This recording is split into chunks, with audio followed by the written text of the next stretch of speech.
الشيطان الرجيم بسم الله الرحمن الرحيم وصلى الله على محمد وعلى آله الطيبين الطاهرين الذين ذهب الله عنهم الرجس وطهرهم تطهيرا اللهم صل على محمد وآل محمد ولعنة الدائمة الباقية على أعدائهم ومنكر فضائلهم وغاصب حقوقهم أجمعين من يوم عداوتهم إلى قيام يوم الدين أما بعد عباد الله أوصيكم ونفسي بتقوى الله فإن التقوى خير الزاد وبها المعاد وتنفع يوم لا ينفع فيه مال ولا بنون إلا من أتى الله بقلب سليم وصلى الله على محمد وعلى آله الطيبين الطاهرين اللهم صل على محمد وآل محمد আমার প্রিয় দর্শক ও শ্রোতাবৃন্দ আসসালামু আলাইকুম ওয়া রাহমাতুল্লাহি ওয়া বারাকাতুহু আপনাদের সকলকে আন্তরিক সালাম ও শুভেচ্ছা জানিয়ে আজকের অনুষ্ঠান ইসলামিল বাংলায় আপনাদেরকে স্বাগতম জানাই। আশা করি আপনারা যে যেখানে আছেন ভালো আছেন, কুশল ও মঙ্গলে আছেন, সুখে থাকুন, শান্তিতে থাকুন, সমস্ত প্রকারের দুঃখ কষ্ট থেকে মুক্তিতে থাকুন। আল্লাহ রব্বুল আলমিনের কাছে এই কামনা করি। যারা অসুস্থ আল্লাহ তাদেরকে সুস্থতা দান করুন, যারা ঋণে ভুগছে আল্লাহ তাদেরকে ঋণ মুক্তি করুন। ওইরূপ যাদের জীবনে কোনো প্রকারের অভাব বা অশান্তি আছে আল্লাহ রব্বুল আলমিন তাদের সকলের জীবনে সুখ শান্তি দান করুন ও সকলের মনোকামনা আশাকে পূরণ করুন। আমাদের সকলকে সৎ পথে চলার, অসৎ পথ থেকে দূরে থাকার এবং এক অপরকে সৎ উপদেশ দেওয়ার তৌফিক দান করুন।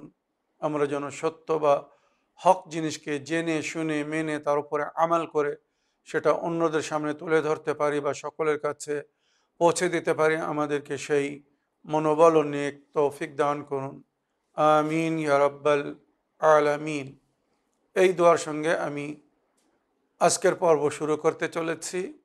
বিনা কোনো ভূমিকায় সরাসরি আপনাদের পাঠানো পেন্ডিং প্রশ্নের উত্তর দিতে চাই। তাই আসুন দেখি কোথা থেকে কে কী প্রশ্ন করছেন। আগে একটি অডিও রেকর্ডিং প্লে করব। এই অডিওটি রমজান মাসের আগে এসেছিল, কিন্তু রমজান মাসে আমরা বিশেষ মাসলা মাসাইল এবং স্পেশাল এপিসোড করছিলাম এবং বিশেষ বিষয় নিয়ে আলোচনা করছিলাম বলে এই প্রশ্নের উত্তর দেওয়ার সুযোগ বা সময় হয়নি।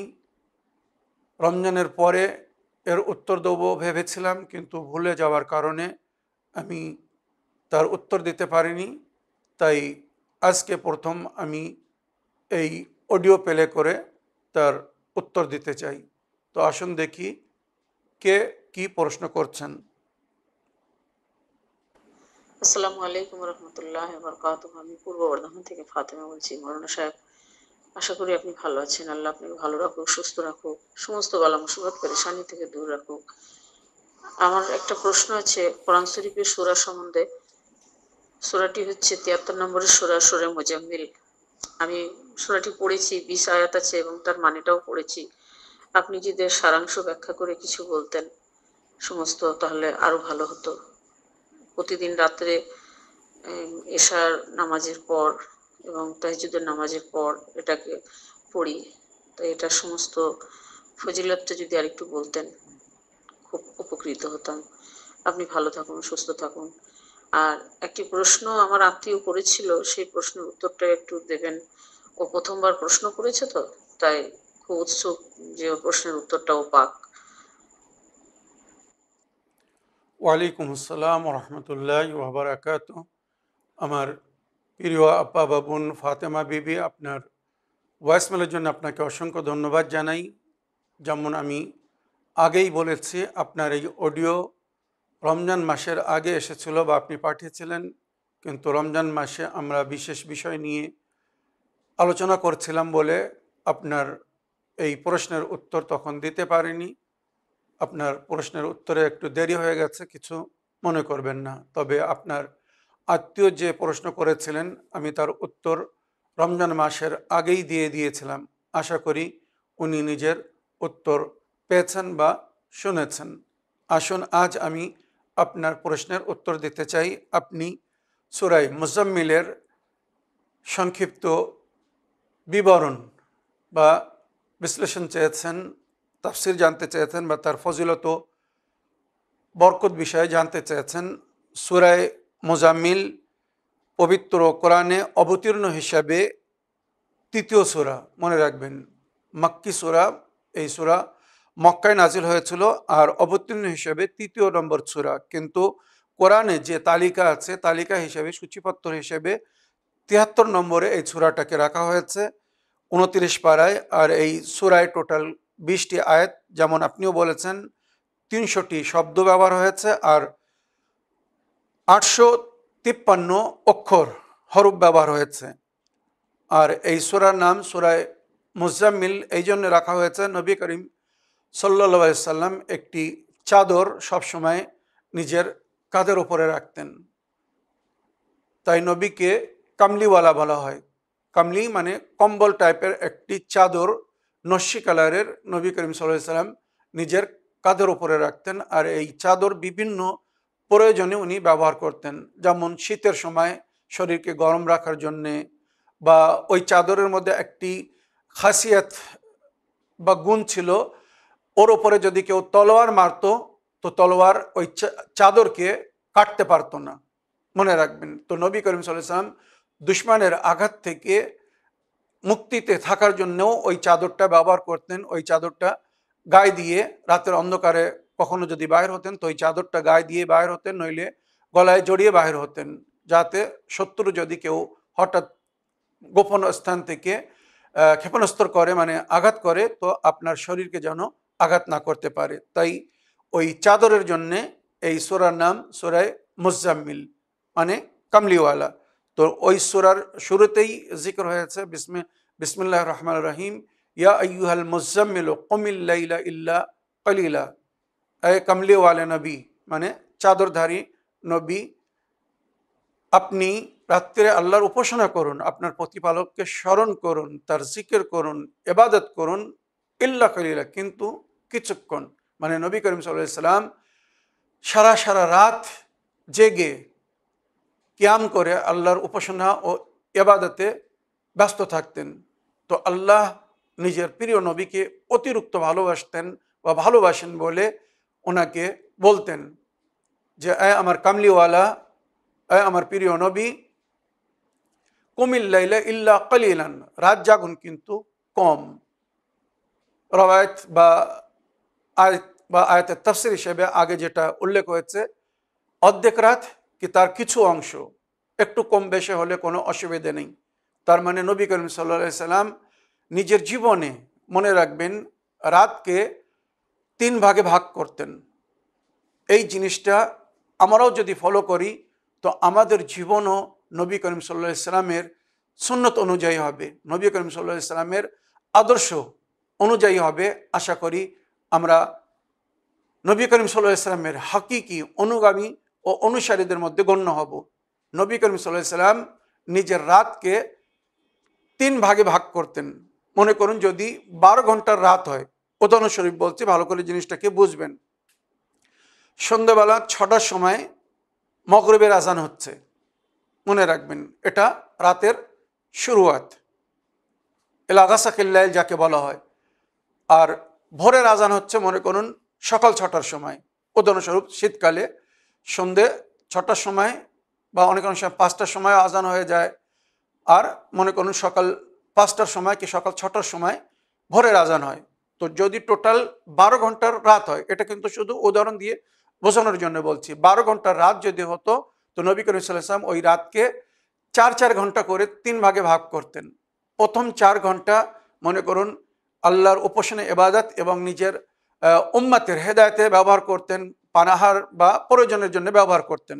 মনে করুন মাগরিবের নামাজ পড়তেন, তারপরে ওই মসজিদে আসহাব যারা নামাজ পড়তে আসতো, মুমিনিনরা যারা নামাজ পড়তে আসতো নবীর সঙ্গে, নবীর পিছনে, তাদেরকে ওয়াজ ও নসিহত করতেন। এখানে মাজমা, আম, খাস, খাসুল খাস সবাই থাকতো।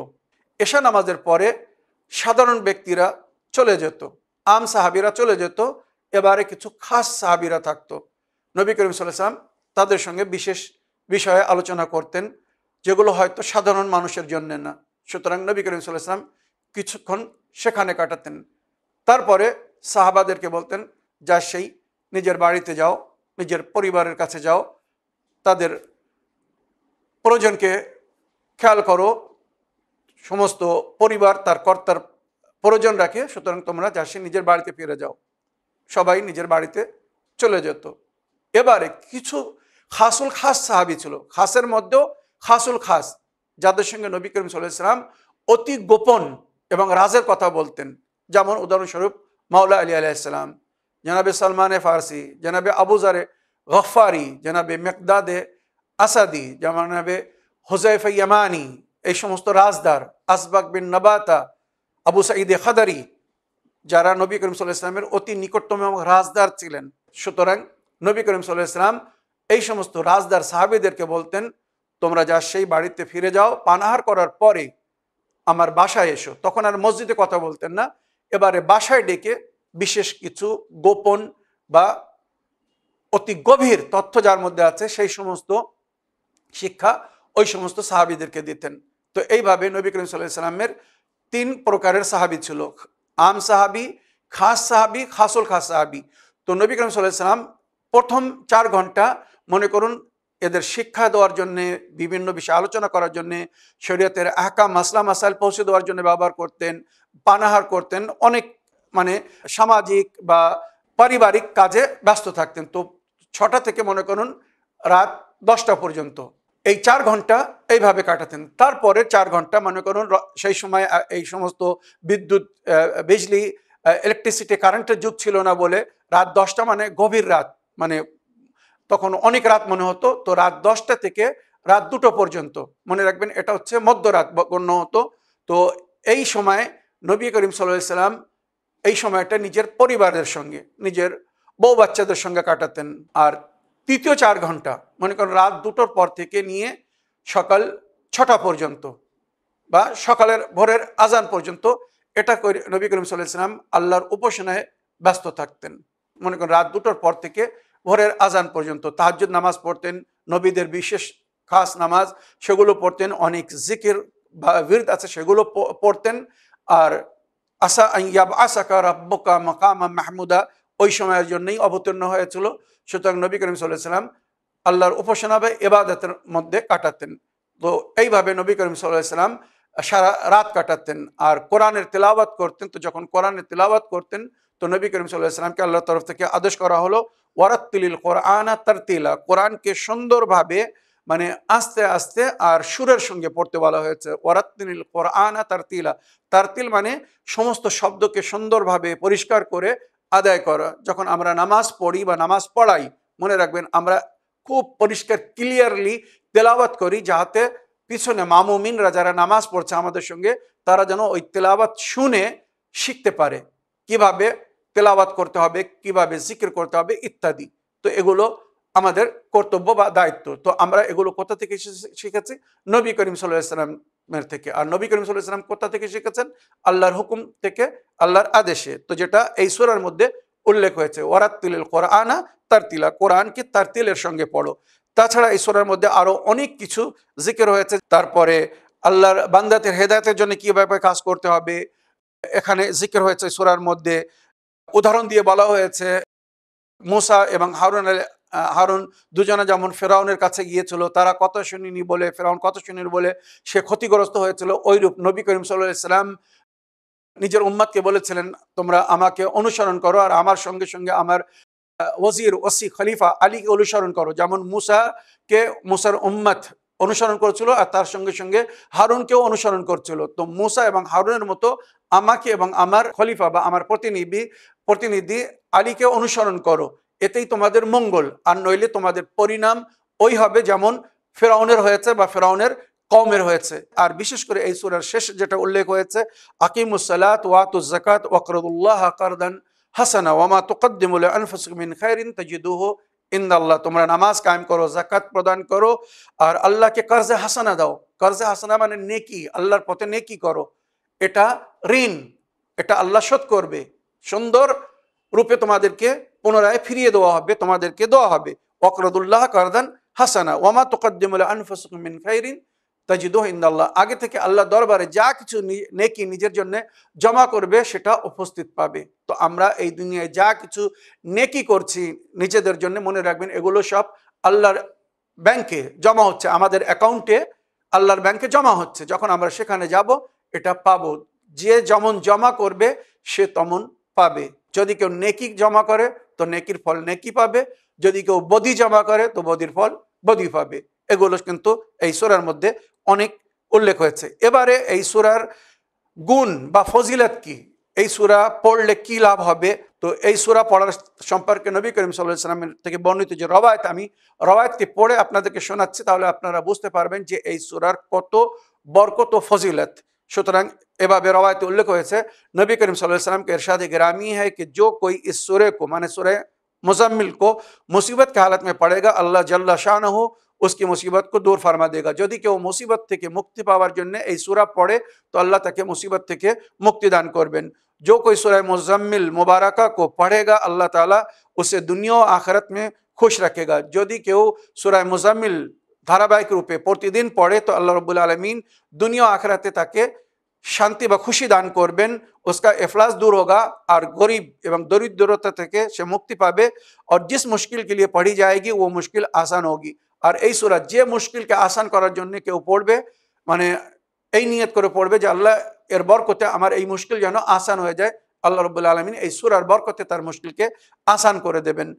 जो कोई इस सूरे को 7 मरतबा रोजाना पढ़ेगा उसके रिस्क में अल्लाह ताला कशाइश फरमा देगा। রওয়ায়াত বলছে নবী করিম সাল্লাল্লাহু আলাইহি ওয়াসাল্লাম থেকে বর্ণিত, যে এই সূরাটাকে দিনের বেলা 7 বার পড়বে, যে কোনো সময় 7 বার, মনে করুন প্রতি নামাজের পরে একবার করে পড়ছে, 5 ওয়াক্তের নামাজের পরে, আর সকালবেলা উঠে একবার পড়লো, শুতে যাওয়ার আগে একবার পড়লো, তো 7 বার যদি কেউ সূরা মুজাম্মিল পড়ে, এটা নবীর নামের বা নবীর প্রশংসার উপরে এই সূরাটা।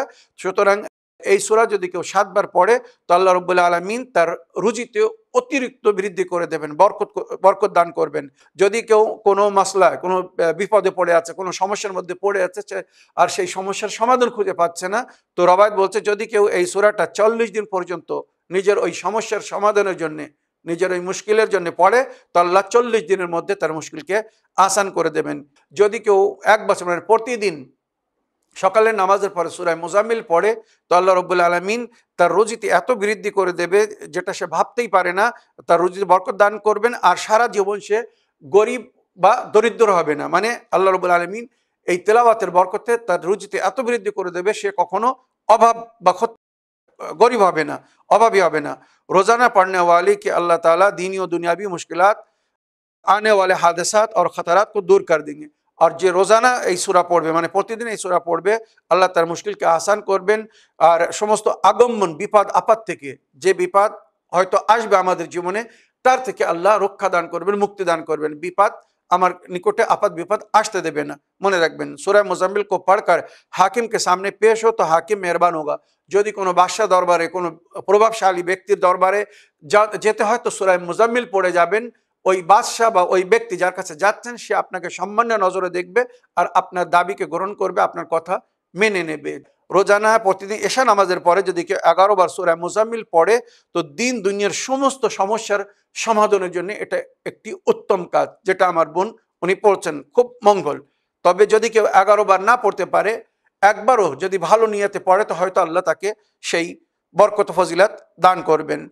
জীবনের সুখ শান্তি বা রুজিতে বরকতের জন্য যদি কেউ এশা নামাজের পরে 2 রাকাত নামাজ পড়ে আর ওই নামাজে প্রথম রেকাতে সূরা আল-হামদের পরে 21 বার সূরা মুজাম্মিল আর দ্বিতীয় রেকাতে সূরা আল-হামদের পরে 20 বার, মানে টোটাল 41 বার এই সূরা পড়তে হবে। 2 রাকাত নামাজে হাজাত, প্রথম রেকাতে সূরা আল-হামদের পরে 21 বার সূরা মুজাম্মিল আর দ্বিতীয় রেকাতে সূরা আল-হামদের পরে 20 বার সূরা মুজাম্মিল যদি কেউ পড়ে তো আল্লাহ তার দোয়াকে কবুল করবেন, তার রুজিতে বরকত দান করবেন, সে কখনো ক্ষতিগ্রস্ত হবে না বা তার জীবনে কখনো অভাব আসবে না। আর যেটা রওয়ায়াতে বলা হয়েছে, তারপরে যদি কেউ সূরা মুজাম্মিল পড়ে কোনো অসুস্থ ব্যক্তির ওপরে ফু দিয়ে দেয় বা অসুস্থ ব্যক্তির শেফার জন্য দোয়া করে, তো আল্লাহ রাব্বুল আলামিন তার দোয়াকে কবুল করে ওই ব্যক্তিকে শেফা দান করবেন, যার জন্য সূরা মুজাম্মিল পড়া হয়েছে।